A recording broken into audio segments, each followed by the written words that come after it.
If you're looking for the best CPU 2025 to buy in August, the great news is that prices are lower right now than even Amazon Prime Day. Welcome back to PC Builder, I'm Jason. This is our monthly buying guide for the best CPUs in 2025 for gaming and production. We'll cover the best budget gaming CPU, the best mid-range gaming CPU, and the best CPU for gaming period, along with great picks for creators or professionals at every budget level. If you get value out of this video, please give it a like, it makes a huge difference to the channel, and of course subscribe for more cool PC content. Let's jump into it. This video is sponsored by VIP SCD Key. Say goodbye to crazy expensive Windows licenses and that terrible Activate Windows watermark. Right now, use the links in the video description, head over to VIP SCD Key and get a Windows 10 or 11 OEM license for a great price. Pick your product license, then use the PC Builder discount code PC25 for an additional 30% off. Go to the activation settings on your PC, put in the code, and boom! Windows is fully licensed for a crazy low price. And they have Microsoft Office licenses too. Use the links in the video description. Before we jump into CPU pricing, let's talk about a CPU that may be launching to wider availability. That is the Ryzen 7600X 3D. You might remember that last year the CPU launched, but it was an exclusive to either Mindfactory in Germany or to Micro Center in the US. So a limited distribution, but it does appear it may go out to a larger distribution. We're already seeing some listings in various countries right now. Now the prices kind of seem crazy. They're probably just placeholder pricing right now. Isn't really available just yet. But this could really shake up the gaming CPU market. However, I will say testing shows it's about 8 to 10% slower than the 7800X 3D. And as we'll see in just a moment, the 7800X 3D has had massive price cuts come through. So it's not really clear what its place in the market would be. In terms of current game or CPU bundles, right now AMD doesn't have anything. Intel had been throwing everything in the kitchen sink at System Builders last month. However, the 2-game bundle expired for 14th gen and Core Ultra 7 CPUs, but they are still going with the Star Wars Outlaws free game if you purchase a Z890 or B860 chipset motherboard, which you're going to use for a Core Ultra CPU, obviously. It's always possible that they'll extend the previous combo, which was Civ 7 and Dying Light the Beast. If they do, I will leave a note down in the pinned comment, but right now it's not being offered. In terms of getting the combo, just make sure it's added to your cart at the time of checkout. Otherwise, it may be tough to get it. You can see Amazon's particularly bad at this. They often don't have it listed here and it won't automatically add it to your cart. Where at Newegg, not only does it say get right there, you get it for a limited time only, but it's actually checked right here to add it to your cart. Let's jump into Ryzen CPU pricing in August 2025. As you can see across the board, CPU prices are lower in August than they were in July for Prime Day, which is crazy to think about. Absolutely crazy. Now, there are some notable exceptions to that we'll talk about in just a moment. But let's jump into more budget tier CPUs like the Ryzen 5600, 5600X, 5600D, and 5600XT. Remember, they're all essentially the same performance with the included Ray Stealth cooler. $119 right now for the Ryzen 5600. Though I will say, stock seems super thin of this CPU. I can only find the 5600 for a reasonable price right now. I've also had the 5800XT in by popular demand. It's a specialized CPU that AMD released a while back, but it was kind of silly priced, especially with the 5800X 3D at the time. So they never really sold. So it does look like they're trying to clear out inventory of the CPU. It's an 8-core CPU, and it comes with the included Wraith Prism cooler, which is a really, really good CPU cooler. Right now, $141 over at Amazon. And look at that CPU cooler. Big news probably for you AM4 folks out there is that the Ryzen 5700X 3D, I know I've listed it $325, but it is essentially gone out of stock. That's essentially a listing that ships not from inside the US, ships from China right now, ships from Hong Kong. So it looks like 5700X 3D and 5800X 3D went off the market quite a while ago, but essentially AM4 platform, I don't really think we can consider upgradable any longer if you build with like a 5600 or even a 5800 XT. Moving over to more mid-range gaming CPUs, let's talk about the 7600X and 9600X, which were two big stars on Amazon Prime Day, still at a pretty good price. The 7600X did get down to $170. It's about $9 more expensive right now, not a big jump. But the 9600X got all the way down to $156. It was crazy. Now, it just came back in stock. It's at $202.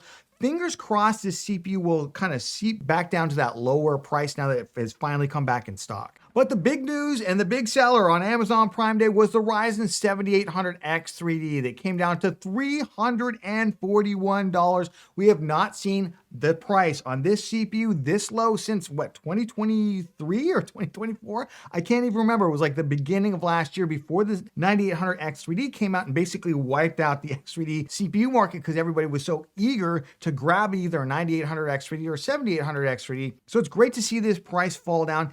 Really kind of places it more in the mid-range of gaming CPUs, even though the performance is high-end. But the big winners, if you're a production user out there and you wanted Ryzen, look at those price cuts on like the 7950X, on the 9900X, even the 9950X got pretty good price cuts. The X3D CPUs, not so much, although the 9800X 3D has come down another $20, even off their Amazon Prime Day price, which is pretty good. But AMD is definitely making some moves in relationship to the Core Ultra CPU, massive price cuts that Intel put into effect about a month ago. Moving over to Intel CPU pricing, not a lot of change, kind of some small changes here and there. 12600K just continues to fluctuate a little bit in price, as does the 14600K, but the real big price cuts came last month with the Core Ultra series. Looks like they've extended some of those price cuts to the 225. That is the locked version of the 245K out there. They've cut it all the way down to $190. Whether or not that makes it an actual good mid-range or even budget gaming CPU, we'll see in just a second. Let's jump in the best gaming CPU in 2025 in August and the best production CPU as well.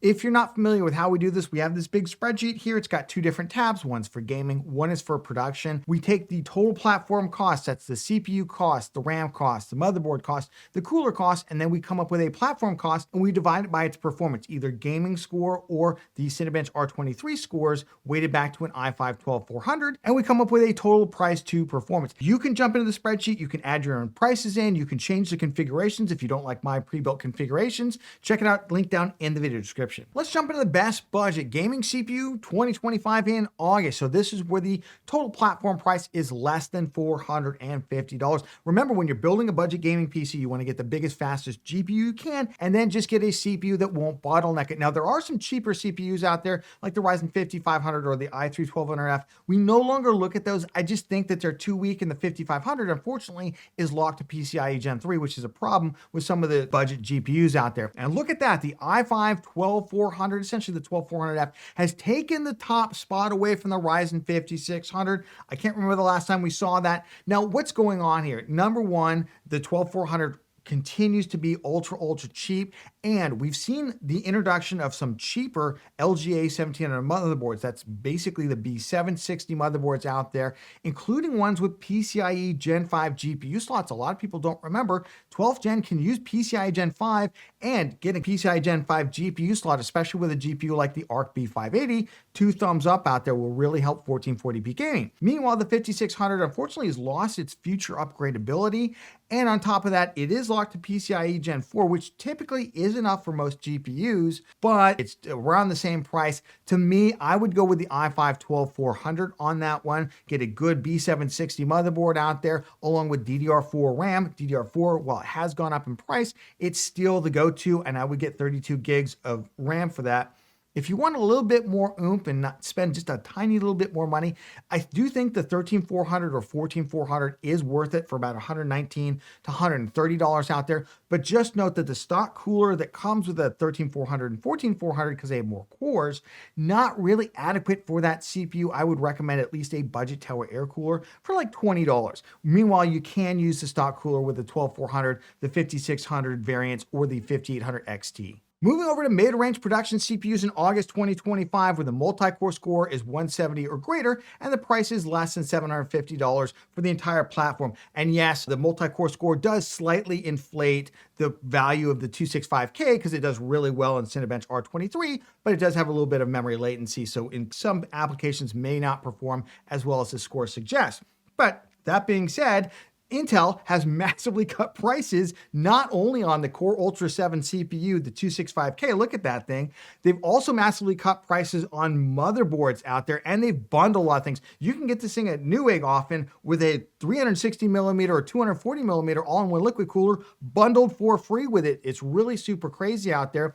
And remember, those B860 motherboards have incredible features. You can pick up one for like $150 that's got upgraded audio on it, has 4 M.2s. It is a high quality, almost like X870 version of a motherboard out there, so 2 thumbs up. But AMD hasn't sat on their laurels. They went out and cut some prices. The 9900X, big price cut. It jumped from like 5th or 6th on this list to number 2. So if you want something with future upgradability, if that is important to you, that is one definitely to consider. Let's jump into the best mid-range gaming CPU in August 2025. This is where the gaming score is 125 or greater.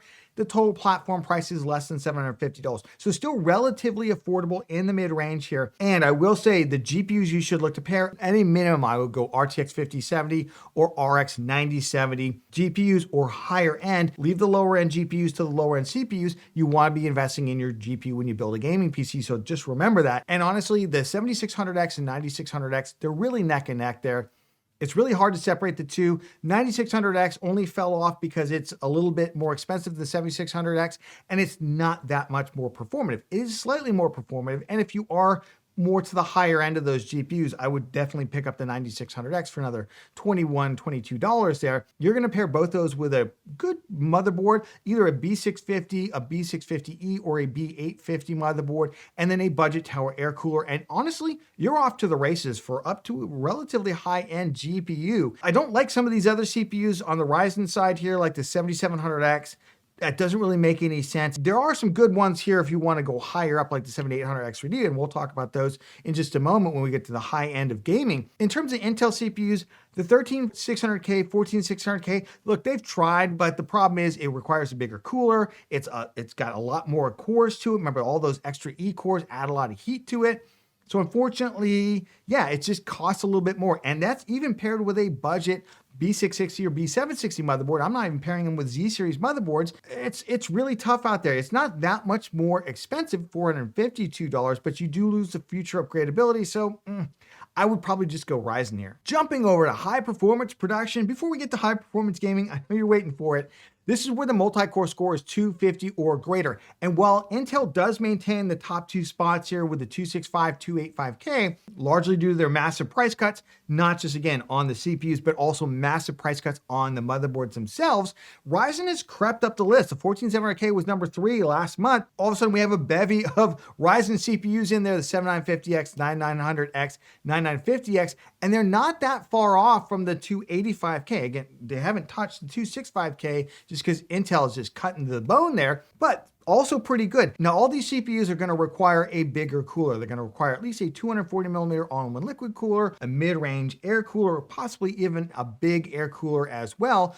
But you get that, you get DDR5 6000 CL30 pretty much for all these CPUs here. And then you get a more quality motherboard with at least probably 3 or 4 M.2 NVMe SSDs out there. And you're off to the races and you've got a really high performance production machine. The one advantage obviously Ryzen has, even if you went with the 7950X, is that it has future upgradability. We're hearing good things about Zen 6 in terms of the core count. So possibly unlock even more performance down the road where, yeah, the 265K, it's going to be good for probably up to 5 years, but then that's the end of the road. Let's jump into the best high performance gaming CPU in August 2025. So this is where the gaming score is 145 or greater, and you're like, Jason, where did the Core Ultra CPUs go? They don't have the gaming performance to match these basically, even for the 14th gen. So look at that. Once again, the 7800X3D remains on top.